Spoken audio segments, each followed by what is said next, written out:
Well, the war started, I guess, in September of 1939. And of course there was always a lot of talk of who's going, who's not going. Everybody was going to go. Nobody was going to go. And by July 15th of 1940, I had made up my mind to go. Well, previous to that, we went to Woodstock. They weren't enlisting because they weren't ready yet. We went to Fredericton. They weren't enlisting because they weren't ready yet. The war kind of caught them off guard. And we went to St. John, and the only place you could get in was the St. John Fusiliers. And that's what I joined in 1940, July 15th. Well, we first 2 weeks there, no nothing, I worked in the kitchen washing dishes because they had so many people there and they weren't ready for them.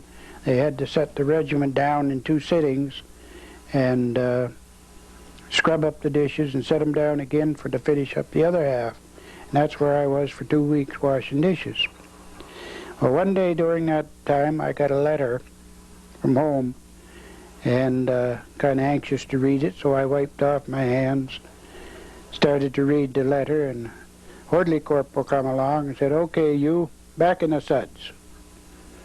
Oh, I paid no attention much to him. I just went on reading the letter, and he come over and snapped the letter right out of my hand and says, "Get down in the suds," I told you.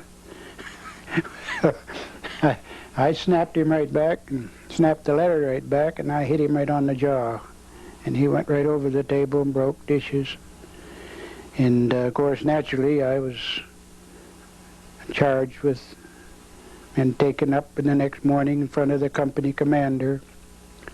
And I still didn't have a uniform. And he read the charge and that I had struck a superior officer. And guilty or not guilty. And I said, well, I guess I hit him all right. And he said, now I'm going to tell you what could happen to you. He said, you could be given so many days confined to barracks. You could be given so many days detention. Or you could be stood in front of a firing squad and shot. I said, oh my God, I've only been here a week, 2 weeks, and they're going to shoot me already. So anyway, that passed, and I joined the signals platoon of the company, and that was where you learned to do Morse code and all that sort of thing. And while attending a switchboard one time, a paymaster come along, saw me trying to type on the typewriter, and the next morning I got word to report to him in the pay office. And they don't ask if you can do anything, they just tell you to do it. So I went to work in the pay office. And that time they had great big pay sheets and addition and all that sort of thing. You column after column of addition. No, we didn't have any of those little things you punch. Well, oh. I worked there quite a while, but I had my weekends off, and I had to do no guard duties, or no pickets, or no fatigues or anything. I just go to work in the morning, work till evening, and that was it. It was beautiful.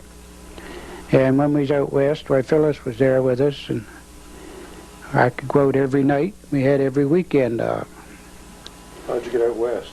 Well, they were going... At that time, the Japanese had landed on the Aleutian Islands, just off Alaska. And they sent our regiment, along with 1 or 2 others, to go out and chase them off, I guess. But we got to Vancouver. They sent one company over, and they found that the Japanese had left it anyway. So there was no connection there at all, no war there, whatever. But they had left it, and the Americans had left all their equipment that they had right there too. Oh, there was quite an invasion there to get the Japanese off the Aleutians. Our island was Kiska, but there was nothing there. But anyway, still worked in the pay office, and the guys were, this was long about, what, 1943, somewhere there. and everybody was getting anxious to get overseas. They were going to miss the war and all this sort of thing. And some of them joined the paratroopers, and some joined the artillery. But the regiment didn't go over as a regiment because it was a machine gun regiment, and the Vickers machine gun regiment. And the First World War, they were the big thing. Second World War, they were obsolete. They weren't, they didn't fight the war in a fixed position. They kept small sections, and they were quite mobile and moved around. And the Vickers was a pretty permanent fixture, so they didn't use that gun much. It was water cooled, and it took 2 or 3 men to handle it, and 4 or 5 to lug ammunition. So it was actually no good. But anyway, we decided among some of us that we'd go overseas. And we finally got permission, and we went to Aldershot Camp, trained there a little while. And of course Phyllis followed us around wherever we went. She went, and it was no trouble for us to get a job, get a place to live, because they had no children. The people didn't like to have kids coming in, most of them, and we could go in and no children. Why, great and good. So eventually I went overseas and landed in Greenock, Scotland. And the Scotch people, they used you awfully well. Every place you went, they had donuts and coffee and tea and whatnot. And we went down to England, everything stopped. I didn't have that much training with the infantry regiments or anything like that. And what training we had, we got in England while we were there. And one of the parts of it was with the Bren gun. And that's a gun that had a tripod in the front. And a magazine that you wrapped into the top had about 30, 40 rounds in it. And I did pretty well with that. So when that leads up to something later on. But we were only in England a little while, and the Mad Major come. They called him a Mad Major, and he got everybody to sit down on the ground and make sure their boots were all hobnailed. And all of a sudden he said, we need you over there awful bad because they're dropping like flies, and we need reinforcements real bad. Well, that didn't make everybody feel too good, but eventually, about 2 weeks we were there. We left and went overseas.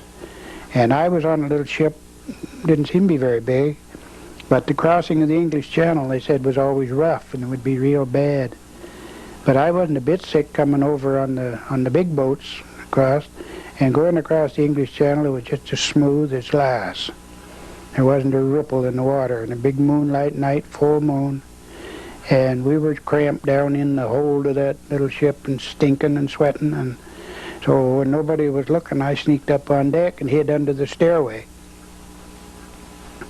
And it was beautiful out there just watching the things go by. But when we land in Greenock, why, like I said, the Scotch people used us real good.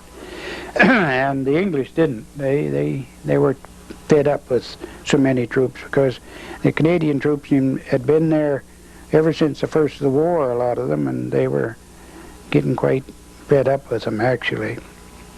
But again, when we got in France, why, things started to stir up a little bit. And Falaise Gap was where, was it Falaise, it was Falaise, I think, where I first met. I was appointed or given to the Winnipeg Rifles at Falaise Gap and Cannes, C-A-N-E or something. And very shortly after that, we went to the Leopold Canal in Belgium. And that was a canal about 30 feet wide, water, humps on both sides, because where they dug it up and thrown the dirt on each side of it.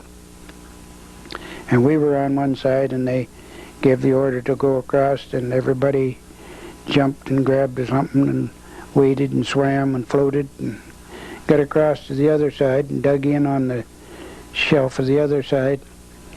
And there was 85, I think, in the company when we started over. And when we got there, they claimed there was 35. Of course, it always seemed like you was all alone, mostly. You know, you never hardly knew there was anybody else there with you. I was dug down into a little slit trench with another chap. And, of course, we had a Bren gun. And right down about 100, 200 yards down across the field, there was a stone fence with a gate. And it was just, almost dark. And they would send up the flares, you know, they called it artificial moonlight. And every once in a while you'd see somebody dash across the mouth of that gate from one side to the other. So I lined the Bren gun up on the hole and get where the gate was. As soon as somebody went, I'd pull the trigger. I don't know whether it hit anybody or not. I imagine it scared them. But very shortly after, a lieutenant dropped into our trench, and who fired that gun? And of course I was going to get a medal, so I said I did. And then he gave me a big blast for firing the gun, because what it did, it gave away our position, and that we had crossed the canal and set up on the other side. Even though there was a lot of action going on at the time, they didn't know we'd gotten across. But then the shells started coming in, mortar shells. And I kind of felt responsible in a way for that. But we was there 2 or 3, 4 days, I guess. And they would shell, every once in a while they'd send in a few shells. And I was sitting down in the Slit Trench. The fellow that I was with saw a body coming down, floating down the canal, and he went out to, it was a German body, and he went out to loot it. He was going to get his watch and what money he had, and got a pole and was pulled him in. And I was sitting down inside the Slit Trench, and again, it was at night. You didn't move around much, only at night.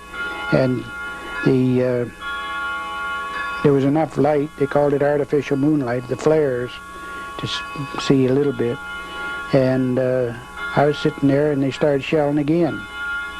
And I heard one come quite handy, and it zoomed in and hit and went bang. And there was a great flash of light, and I threw my arms over my head and ducked down.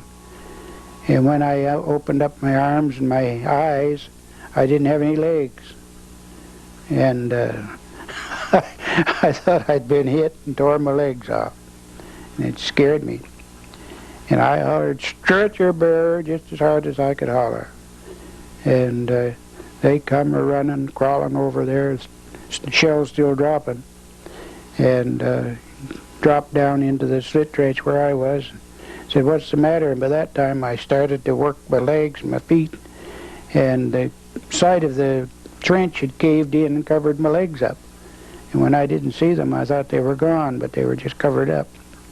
And I said to the guy, "I guess I don't need you really."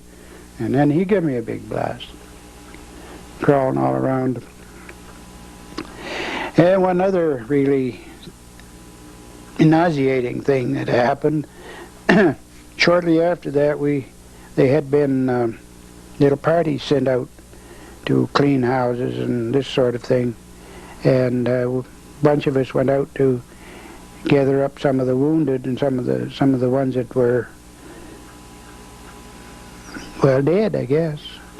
And long before there'd been battles there too, and we were crawling along and ducking down, and I jumped over a bunch of bushes and landed stuck my hand right almost into the body of a dead German. It had been all deteriorated, and it was an awful stink. Of course, that smell was there all the time. There was a horrible smell right over the thing all the time, and it wasn't very pleasant. But after a while, I got word to one of the companies got a direct hit on their headquarters, and it killed their commander and their company clerk and their CSM and the whole works, and they wiped out the whole thing, blew up everything there was there. And I got word to go to that particular company because I had been doing clerical work in Canada. They got me to go over and find out who was all in the company, get a list of what they called a roll call, or the nominal roll, I guess was the term they used, and of everybody in the company and the attached personnel and this sort of thing. Well, that was a pretty big job because I didn't know anybody. I had no idea who was what, and I had to go around visiting all the different places and finding the officers of the regiment, and they would let me know where their sections were and their companies were, or the platoons were, who was in charge of them. And eventually I got the nominal roll rigged up, and they, starting with the officer commanding and the captains, the lieutenants, the sergeant, sergeant major, and on down. And then I worked at that for the time being. Radar in MASH was the job that I was doing, more or less, and pretty accurate too in a lot of ways, because they put quite a lot of responsibility on that part of the company too. Now, for instance, somebody gets killed, you have to gather up all his belongings, all of his personal effects and this sort of thing, and get them ready to mail home, and write a letter of condolence, so to speak. They used to have just a form letter. We regret to inform you that your son has been killed, had been instantly killed during a certain portion of the fighting, and we know that there's nothing we can do to alleviate your sorrow, and we're sorry, but he was a good soldier, but nothing to worry about. Everything's all fine now. He was dead. So, but it sounded awful cold and no good. But what I used to do, I used to write a real personal letter to them and try to get a picture of the place where his body was. They do bury him in a lot of cases. I've been on 2 or 3 burial parties, and get a picture of the place where he was buried at that particular moment, and if possible, and all of the pertinent information, whether if he was wounded and taken to hospital and died in the hospital, that was said. Not that he was killed instantly or anything like that, but it was pretty accurate. And I got different letters back. They were addressed to the company commander, of course, answers back from the people that got the letters appreciating what was done for them. But where was this now? that was in Belgium. See, we went from France to Belgium, and the Leopold Canal was in Belgium. And from there on, we went across the border into Germany, into Leer and different cities in Germany, and they were literally blasted all to pieces. Leer, for instance, there was only one side of one building standing, and that had a window in it. A lot of little windows, and all the little windows were broken out except one. And a fellow named Stevie drove a truck that I had my equipment in, and I asked him if he'd stop the truck just a minute, and he stopped, and I got a rock, and I threw it through the one last window. I broke the last window in Leer. But anyway, and another time I'll explain the truck a little bit. That held all of the company stores and the office equipment. And when you would advance a certain part of the area, you'd find an old hen house or an old building or some sort of a place to set up shop and to do the necessary work that is involved in the administration of the company, like keeping the nominal roll up to date, and keep track of the wounded and who was out and who was coming in, all this sort of thing. Everything. There's a lot of things. Of course, there was a lot of promotions and then too, because a lot of the chaps would get knocked off, and somebody had to replace them. So there was the promotions, and there was the odd fine, and all these things had to be taken into consideration. And the company clerk at the front, they called it A echelon. There's an A echelon and a B echelon way back where the battalion commanders and all those people are. And then there's A echelon is up where the company commander is, and the administrative staff there, which was me, and then the front line. It wasn't a line actually, just we were about a mile from the furthest front position, and sometimes we were much less than a mile, and we didn't really have to worry too much about attack at that time, because the Germans were in those days the Germans were on the retreat. But we did have to fret over the shelling. The shelling was pretty heavy sometimes coming in. But and then occasionally I had to go to the front with the mail. They call it the front. It's a kind of a mobile thing. Maybe one day they'd be one place, next day they'd be somewhere else. It wasn't a fixed line like it was in the First World War. The big long lines of trenches. They didn't have those. They just, wherever you settled down, you dug a little hole and made it from there. And about twice a week or 3 times a week, I would go with the jeep to the front with the mail, with the parcels maybe sometimes, and bring back, sometimes bring back a wounded or two, maybe bring back a German prisoner or two. And but there was a different size trucks. Well, there's a size of 1500 weight they called it that we used to carry. It was like, well, that would be similar to a 2-ton truck. And then there was a truck similar to a 1-ton truck. It was smaller. They're covered. And I went up one time with the mail and left the mail, and they had 4 or 5 prisoners there to come back. So I bounced them into the back of the truck, and the driver of the truck is in front, and I got in back with the prisoners, and to see that they stayed there. And here I was with 5 or 6 Germans. Of course, they weren't armed, naturally. I was, but sidearms. But I took out a pack of cigarettes and lit one, and they were kind of looking at me kind of funny, so I gave them each a cigarette. And we all lit up and was smoking, and they all felt pretty good, and they were talking, jabbering away, and we got back to the A echelon, and our sergeant major was there waiting for them, and he always used to take them back. He'd ride the motorcycle, and they'd walk.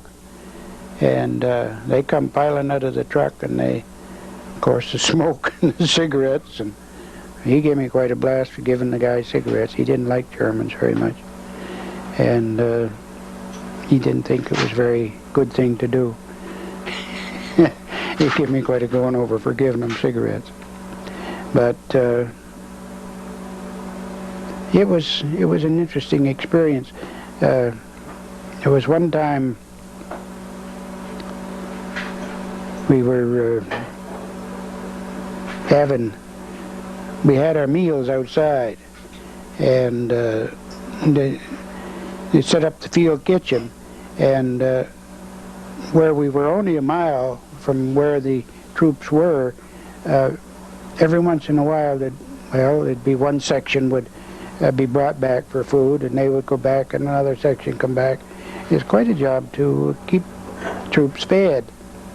And there was one morning got up, they had the kitchen all set up, and I got up, was going over to get my breakfast, and there was a dugout there in the ground, and pulled over. They had the top of it all pulled over, and it was manned, or this area was manned by the people with the anti-aircraft guns, but they were using them as tank weapon. And they had advanced so far, and they were having to sleep in this hole in the ground with the logs over the top and a little bit of straw and whatnot on top of the logs. Well, when I come along, I walked right across the top of the logs right over toward our kitchen, and this voice from down inside hollered, "Get the hell off of there!" And I hollered back something at him, and he come right back up out of there fighting mad. And here it was Percy Ritchie down the road here, just a little ways. And he was the only one that I ever saw over there. And it was quite an experience. And things like that. But, well, I had a lot of good friends there that got hurt. And then there was one fellow, Sergeant Bursey, Sergeant Bursey, I think it was. He had landed on D-Day with the regiment, and he had gone through the whole business. He never had a wound, never got a scratch, and just about 3 weeks before the war ended, that would be in April sometime, he was up overhead in the hen pen looking for eggs, and he fell down through and broke both legs. And he was mad. He went through all that whole war, and he never got a scratch, and he just looking for eggs, and he broke both legs. But then we were set up right in Germany, near a little town. I can't think of the name of it now, but it was in the country, and I had a little radio with me. I picked up, and the truck was set up right behind a bunch of buildings, and I was listening to the radio, and it was the 7th of May in the evening, and they got word that ceasefire would be given at 8 o'clock the next morning on the 8th of May. And of course I typed it all off on typewriter and pasted it up on the side of the truck, hollered to everybody to come and read it, and they were having quite a time around there. There was one lieutenant they call him here. He had orders to clear a house that was down, probably 500 yards from where we were. It was supposed to have been occupied by Germans. And he got his section together, and part of his platoon, and was going to go clear that house. Well, it seemed stupid. The ceasefire was going to be 8 o'clock the next morning. Why was he so worried about that house? But they argued about it a little bit, but he went anyway. And he lost 2 men on that. And it wasn't unnecessary. Of course, a lot of them was unnecessary. But we were pretty happy. Well, we went back to Belgium and waited there for repatriation home, and was there quite a little while, then moved on over to England, and with a few delays, and because I'd had quite a lot of time, I mean not particularly to overseas, but a lot of time accumulated during the war, I was up pretty high on the repatriation list. And I got back, and when I come back, they had me slated to go to Winnipeg. And I didn't say a word. I waited till I got on the boat and we got off the shore and got going. And then I made my complaints that it was kind of stupid to send me clear to Winnipeg, and I'd come back to St. John. So the boat was supposed to dock at St. John, and well, finally they gave me permission to get off the boat or to go to St. John, and I would come up to number 7 depot in Fredericton and was discharged from there. And they wanted me to stay in and work in Fredericton in the office down there, and I could almost had anything I asked for then, but I didn't want any more of it. Perhaps I should have. But that was about some of the highlights. Of course, there's a lot of things left out that take days to say everything.